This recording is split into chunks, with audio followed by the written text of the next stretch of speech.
Salut à toutes et à tous. Aujourd'hui je vous retrouve non pas pour vous parler à proprement dit de manga, mais plutôt pour vous donner quelques petites astuces pour vous tenir informé des nouvelles parutions, mais également de ce qui est déjà sorti en France. Alors cette vidéo s'adresse un petit peu plus aux personnes qui débutent dans le manga, qui ne savent pas trop par quoi commencer. Alors non, je ne vais pas donner une liste des mangas qu'il faut absolument avoir lu dans cette vidéo, ce n'est absolument pas nécessaire je pense, puisque de toute manière chacun va se faire sa propre culture à sa manière et je ne pense pas très honnêtement qu'il y ait une liste très définie de mangas qu'il faut absolument avoir lu, sinon on ne peut pas se considérer comme étant un amateur, une amatrice de manga. Tout le monde a des goûts différents, tout le monde va se faire sa culture manga d'une manière différente. La vidéo que je tourne aujourd'hui, c'est surtout pour vous donner des petites astuces, des sites, des liens, également d'autres petites choses qui peuvent vous permettre de savoir qu'est-ce qu'il va sortir en France, qu'est-ce que les éditeurs proposent déjà, d'avoir des extraits des titres qui vont paraître, et comment se renseigner sur un mangaka pour pouvoir justement lire un maximum de ses œuvres. C'est toutes ces petites astuces qui vont peut-être paraître hyper évidentes si vous lisez des mangas depuis très longtemps ou si vous êtes connecté H24, mais je pense que ça peut être intéressant pour les personnes qui justement commencent à peine à s'intéresser au manga. Cette vidéo me vient du fait que très régulièrement, environ une fois par semaine en fait, je publie sur les réseaux sociaux une photo des mangas que j'ai achetés et en fait très régulièrement j'ai des commentaires du genre tiens je ne savais pas que les titres étaient sortis, tiens ce titre là est déjà sorti, voilà quel est ce titre, je n'en ai pas entendu parler, et bref ces questions reviennent assez souvent donc voilà, c'est pas, j'ai pas de souci avec ces questions en particulier, mais disons que ça m'a donné l'idée de vous faire cette vidéo aujourd'hui. Donc en même temps aujourd'hui, pour être très honnête, on est le dimanche 21 octobre, j'avais deux options pour ce dimanche, soit je le passais à broyer du noir, rouler en boule sous ma couette et à pleurer parce que ça fait tout juste un an que ma maman est partie,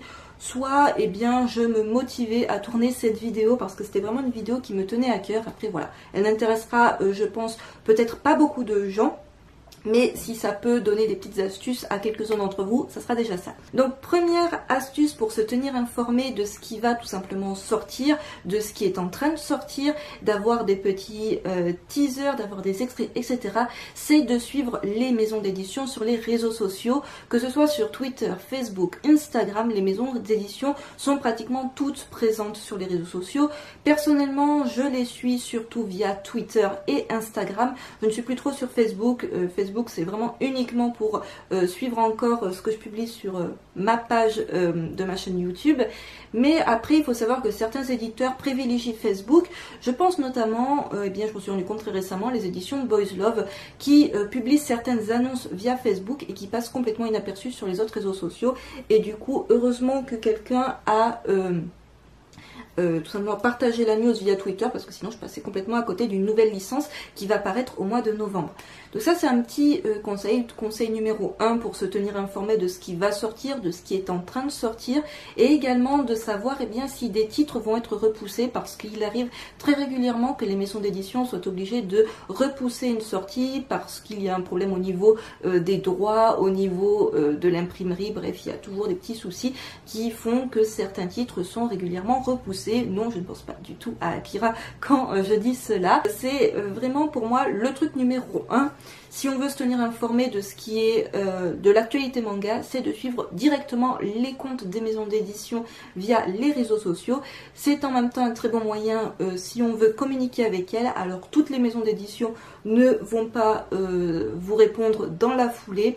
Je sais qu'il y a des maisons d'édition avec lesquelles ça ne sert à rien d'insister, vous n'aurez jamais de réponse. Après il y en a qui lisent assez régulièrement leurs messages privés quand elles le peuvent et essayent d'y répondre le mieux possible. Je sais qu'il y en a qui ne sont pas du tout branchés Twitter, Facebook et compagnie, mais c'est une bonne occasion justement de suivre de très près ce qui se fait niveau manga en France, de ce qui va sortir. Les nouveaux éditeurs, je pense notamment à Vega, communiquent beaucoup via les réseaux sociaux et c'est un bon moyen justement de se faire connaître et de faire connaître ce qu'ils vont publier. Deuxième petit tips pour vous tenir informé de ce qui va sortir côté manga, mais également de ce qui est déjà paru, je pense aux sites informatifs. Par cela, j'entends des sites comme Manga News, Manga Sanctuary, Nautiljon, Adala News.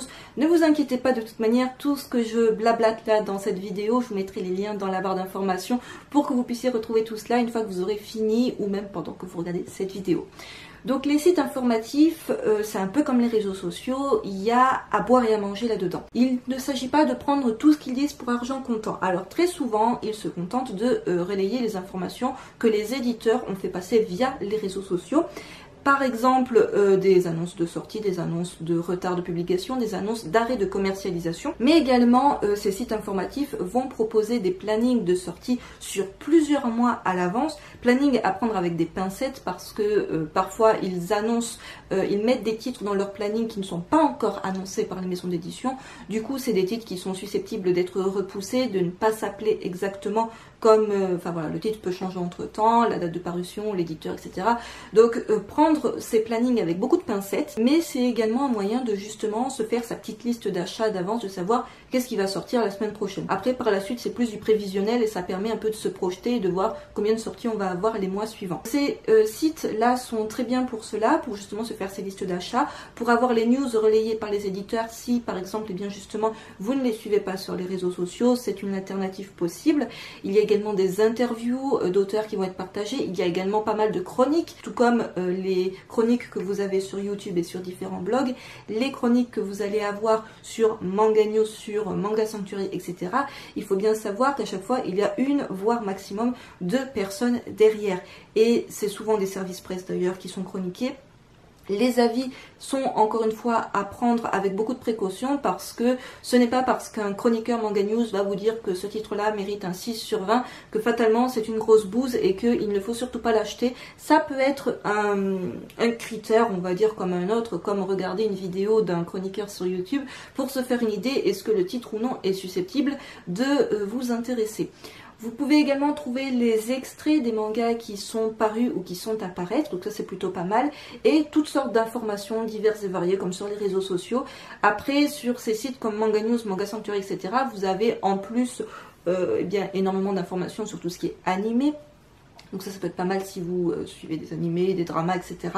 Donc c'est vraiment pour moi 2 choses très importantes, aussi bien les réseaux sociaux pour suivre directement, on va dire, la source, la maison d'édition, et par la suite les sites informatifs qui relaient pas mal d'informations. Mais là encore, c'est à prendre avec des pincettes parce que certains sites s'enflamment un petit peu, c'est comme les journaux.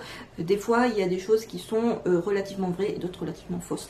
Donc faites attention, ne prenez pas tout ce qu'on vous dit pour argent comptant, n'hésitez pas à aller sur plusieurs sources pour être sûr de ce qu'on vous annonce. Donc voilà, mais ça vaut pour à peu près tout. Troisième source d'information, j'en reviens aux maisons d'édition, mais là pour le coup à leur site. Chaque maison d'édition, ou presque, parce que je me rends compte que par exemple ce n'est pas le cas pour les éditions Vega, possède un site internet qui leur est propre. Sur ce site, l'intérêt de ce site d'ailleurs, c'est surtout de retrouver le catalogue complet de ce qu'a proposé la maison d'édition, on va dire depuis plus ou moins ses débuts, jusqu'à son actualité toute récente. Ce qu'il faut savoir, le petit bémol avec les sites des maisons d'édition, c'est que la plupart du temps, malheureusement, ils ne sont pas tenus rigoureusement à jour et certaines choses vont plus vite sur les réseaux sociaux et sur les sites informatifs que sur les sites directement des maisons d'édition. Petit point positif de ces sites, c'est qu'ils regroupent tous les extraits disponibles gratuitement en ligne des titres publiés donc par la maison d'édition, ça c'est bien obligé. Il y a également toute la classification, tous les shonen, tous les seinen, tous les shoujo qui vont proposer, donc c'est bien pour savoir justement, on est à la recherche d'un nouveau shoujo, d'une nouvelle je sais pas, d'un nouveau titre fantastique, etc. On épluche un peu le catalogue de chaque maison d'édition et ça permet de trouver ou pas ce qu'on cherche. On a également diverses informations sur les titres parus et à paraître et aussi le planning de la maison d'édition. Alors là encore, c'est tenu plus ou moins à jour selon les maisons d'édition et ça vous permet de voir plus ou moins à l'avance ce qui va apparaître, donc les suites de séries, les nouveautés et également souvent d'avoir des petites interviews sur les auteurs ou même sur les personnages personnes qui travaillent dans cette maison d'édition directement sur leur site. Si déjà vous les suivez sur les réseaux sociaux et si en plus vous checkez régulièrement les sites informatifs, vous avez fait le plus gros du travail. Petite chose que j'ai failli oublier en vous parlant des sites des maisons d'édition, c'est que certains d'entre eux comportent un shop. Je pense notamment, quand je dis ça, aux éditions Le Lézard Noir. Sur le site de cette maison d'édition, vous pouvez retrouver un shop qui vous permet directement d'acheter les nouveautés et même tout simplement tous les titres déjà parus chez Le Lézard Noir, mais parfois, je dis bien parfois seulement, de les acheter en avant-première avant leur date de sortie officielle, que ce soit sur la Fnac, Amazon ou en librairie. Donc là, c'était vraiment pour que vous ayez juste des informations sur les titres sortis en France, les titres qui vont sortir en France, et pour pouvoir piocher un petit peu dans chacune des maisons d'édition pour y trouver ce qui vous intéresse. Donc j'en ai fini, comme je le disais, pour tout ce qui concerne Internet. Je vais à présent vous parler d'une autre source d'informations assez intéressante pour se créer une petite culture manga, pour connaître les titres qui vont sortir et même des titres à côté desquels on serait passé complètement à côté parce qu'ils n'ont pas bénéficié particulièrement de mise en avant par leur maison d'édition. Il s'agit des magazines manga. Alors les magazines manga, je me rends compte au fil des années qu'il y en a plus tant que ça qui se détachent du lot. On a le Coyote Mag, on a également Animeland, on a d'autres magazines de ce format-là un petit peu moins connus qui proposent des chroniques et des reviews, des posters, etc. sur les titres en cours de parution ou qui vont paraître et qui vont également pour la plupart vous parler d'animé. Mais moi, mon petit chouchou, je vous l'ai déjà présenté sur ma chaîne l'année dernière ou l'année d'avant, je ne sais plus si ça date de 2016 ou 2017, mais je vous glisserai le lien de la vidéo dans la barre d'informations si jamais vous l'avez loupé. Mon magazine préféré que je ne loupe jamais, c'est le magazine Atom. Alors il y a le numéro 8 qui va justement paraître, ça c'est le numéro 7, qui va paraître début novembre. C'est un magazine que vous pourrez trouver dans pas mal de kiosques. Alors malheureusement, il est un petit peu rare dans les kiosques. Je l'ai trouvé très souvent quand j'habitais sur Marseille, dans les relais à la gare Saint-Charles. Voilà, c'est vraiment des endroit où il les recevait très régulièrement et sans attendre non plus des semaines pour pouvoir enfin trouver son exemplaire. Mais ce que je me rends compte, c'est qu'il est à présent, bon, il est disponible sur le site directement d'Atom, vous pouvez le commander en ligne et faire même un abonnement pour pouvoir le recevoir directement chez vous. Je vous glisse le lien toujours dans la barre d'infos. Mais vous pouvez maintenant le trouver aussi chez certains libraires. Donc là, je pense notamment à l'Antre du Snorgle à Marseille, mais aussi à Alpha BD à Nice, qui en prend quelques exemplaires et qui les propose pour ses clients. Donc voilà, vous allez payer le même prix, sauf que vous l'aurez chez votre libraire, en même temps que vous pourrez effectuer vos achats manga de la semaine. Donc le magazine Atom, je l'aime beaucoup parce qu'il propose autre chose que du Naruto, du One Piece, du Bleach, du Fairy Tail, etc.